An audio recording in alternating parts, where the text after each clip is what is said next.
Hello hi मेरे प्यारे दोस्तों, सरस्वती मां पाठशाला में आपका स्वागत है। आज का टॉपिक है हमारा लॉरेंज बल। ठीक है, लॉरेंज बल क्या होता है? देखिए, लॉरेंज बल उसे कहते हैं कि एक आवेश चुंबकीय क्षेत्र और विद्युत क्षेत्र दोनों में प्रवेश करता है।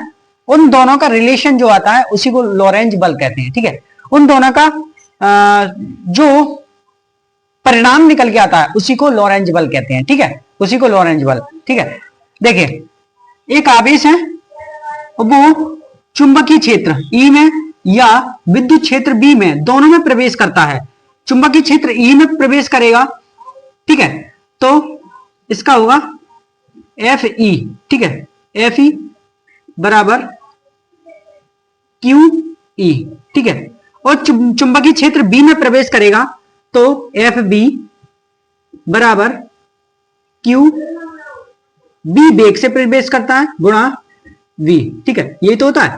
ठीक है, इन दोनों में प्रवेश करेगा, जब इन दोनों का रिलेशन आएगा वही लॉरेंज बल कहलाता है। ठीक है, इसकी परिभाषा लिख लेते हैं, उसके बाद आगे देखते हैं। ठीक है, देखिए कि कोई क्यू आवेश बी वेग से विद्युत क्षेत्र व चुंबकीय क्षेत्र दोनों में प्रवेश करें तो इसका सूत्र आता है F बराबर एफ ई विद्युत क्षेत्र प्लस एफ बी चुंबकीय क्षेत्र। ठीक है, तो आएगा ये F बराबर एफ ई कितना है क्यू ई। ठीक है, प्लस चुंबकीय क्षेत्र कितना है V गुणा V। ठीक है, इन दोनों में Q को कॉमन ले लेंगे, Q कॉमन ले लिया तो बचा Fe प्लस V गुणा V। ठीक है, तो ये आया हमारा लॉरेंज बल। क्या आया?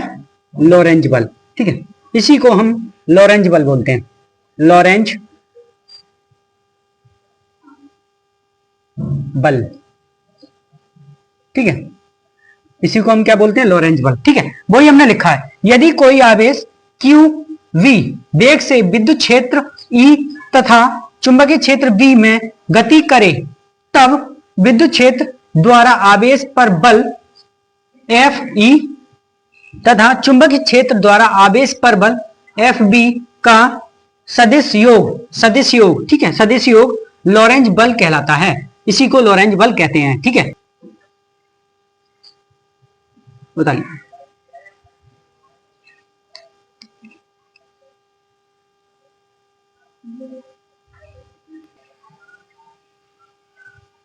मेरे प्यारे दोस्तों, ये अगला टॉपिक है हमारा वायु सावर्त नियम। ठीक है, वायु सावर्त लॉ, ये क्या होता है? देखिए, एक अनंत धारावाही तार है, ठीक है, अनंत तक का, और उसमें आई धारा प्रवाहित हो रही है।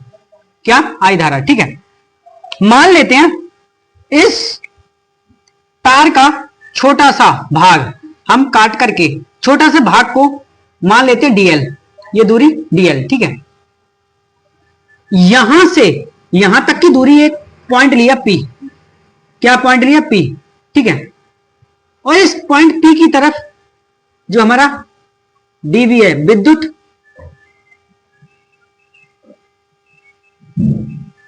यानी कि चुंबकीय क्षेत्र की गणना करनी है हमें। इस पॉइंट पी पर क्या करनी है? चुंबकीय क्षेत्र की गणना करनी है। हमारा करंट ऊपर के लिए बह रहा है, डीएल पर चुंबकीय क्षेत्र की गणना करनी है इस पॉइंट पी पर। ठीक है, और इन दोनों के बीच का जो एंगल होगा वो थीटा होगा।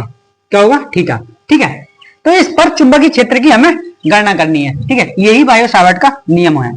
ठीक है, अब आप लगाइए, अपने सीधे हाथ को लेंगे, जब हमें देखना है कि इस पर जो चुंबकीय क्षेत्र की वजह से इस पी पॉइंट पर बल किधर लगेगा। ठीक है, बल किधर लगेगा, तो हम सीधे हाथ को लेंगे, अंगूठा होगा वो हमारे चुंबकीय मतलब करंट की दिशा में होगा। अंगूठा किधर होगा? करंट की दिशा में। जो हमारी हथेली होगी वो बल की दिशा बताएगी। किसकी दिशा बताएगी? बल की। ठीक है, इस तरीके से अंगूठा कहां है? करंट की दिशा में है, और उंगलियां कहाँ है, चुंबकीय क्षेत्र यानी कि चुंबकीय क्षेत्र की दिशा में है, मैग्नेटिक फील्ड की दिशा में, ठीक है।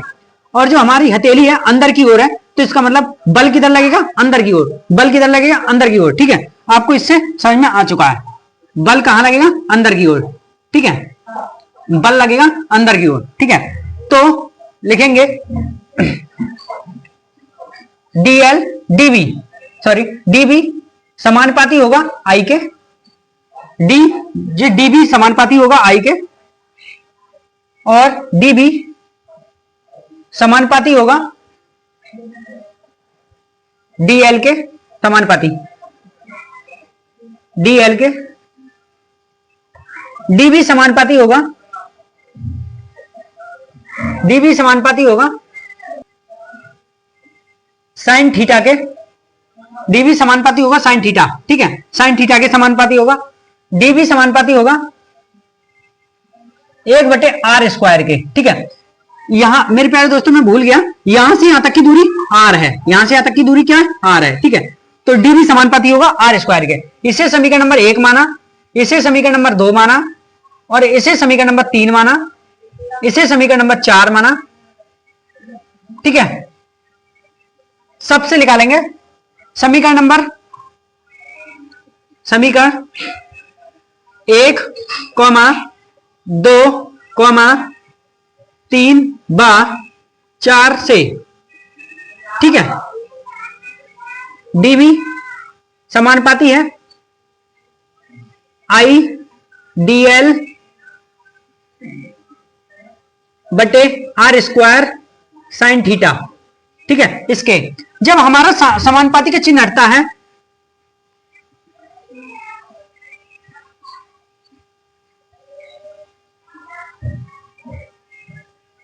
जब हमारा समानुपाती का चिन्ह हटता है मेरे प्यारे दोस्तों, तो समानुपाती का चिन्ह हटता है तो आता है म्यू 4 पाई, ये इसका कांस्टेंट है, D I D L r² sine theta, ठीक है। ये इसका सूत्र आ गया, ठीक है, ये हमारा बायो सावर्ट का सूत्र आ गया, ठीक है। इसी को हम बायो सावर्ट कहते हैं। अब ये आप सोच रहे होंगे ये म्यू 4 पाई क्या है, म्यू 4 पाई निर्वात की चुंबकीयशीलता,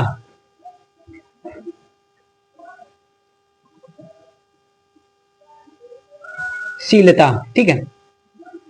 अभी आपने पीछे पढ़ा था, ठीक है, आपने पीछे पढ़ा था निर्वात की विद्युतशीलता, ठीक है। ये हम चुंबकीय पढ़ रहे हैं तो निर्वात की चुंबकीयशीलता आई है म्यू 4 पाई, ठीक है, म्यू बटे 4 पाई, ये निर्वात की चुंबकीयशीलता, ठीक है।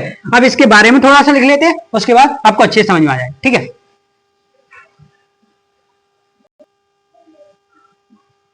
ठीक है, हमने लिखा है मेरे प्यारे दोस्तों, अनंत धारावाही चालक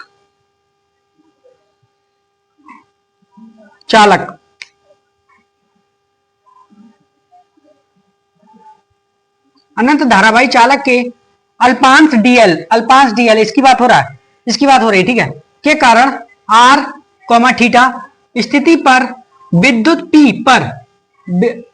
बिंदु P पर चुंबकीय क्षेत्र dB बायो सावर्ट नियम के अनुसार, चुंबकीय क्षेत्र dB बायो सावर्ट नियम के अनुसार dB समानुपाती होगा I के, dB समानुपाती होगा dl के, dB समानुपाती होगा साइन थीटा के, dB समानुपाती होगा 1/r² के, ठीक है। ये तीनों समीकरण से, चारों समीकरण से ये निकल के आया। फिर हमारे कांस्टेंट आता है म्यू 4 पाई एप्सिलॉन नॉट, ठीक है, म्यू 4 पाई आता है, ठीक है, म्यू बटे 4 पाई, इसको कहते हैं विद्युत निर्वात की चुंबकशीलता। थोड़ा सा यहां गलत हो गया, निर्वात की चुंबकशीलता, निर्वात की चुंबकशीलता, ठीक है, इसे कहते हैं निर्वात की चुंबकशीलता। मेरे प्यारे दोस्तों, इसका मान भी होता है म्यू 4 पाई, म्यू बटे 4 पाई का मान होता है 10 की घात -7, ये म्यू 4 पाई का मान है, ठीक है, उतार लीजिए, 10 की घात -7 म्यू 4 पाई का मान है, उतार लीजिए। यही हमारा बायो सावर्ट नियम है, ठीक है। आज का लेक्चर यहीं तक। कल वीडियो को लाइक कीजिए, शेयर कीजिए और एंजॉय कीजिए। धन्यवाद।